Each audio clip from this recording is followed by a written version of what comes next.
Unlock a smoother way to pay with Klarna and your iPhone by adding it to Apple Wallet. First things first, make sure you have the Klarna app installed and are logged into your account.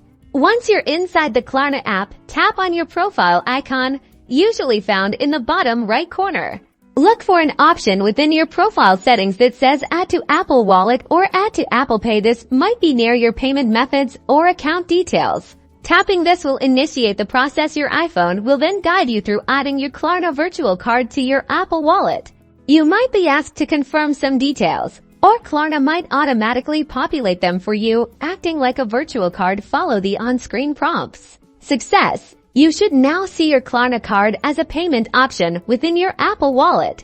Now, whenever you see the Apple Pay or contactless payment symbol at stores or online checkouts, simply double-click your side button or home button to bring up your Apple Wallet. Select your Klarna card, authenticate with Face ID, Touch ID, or your passcode, and you're all set to enjoy flexible installment payments with ease.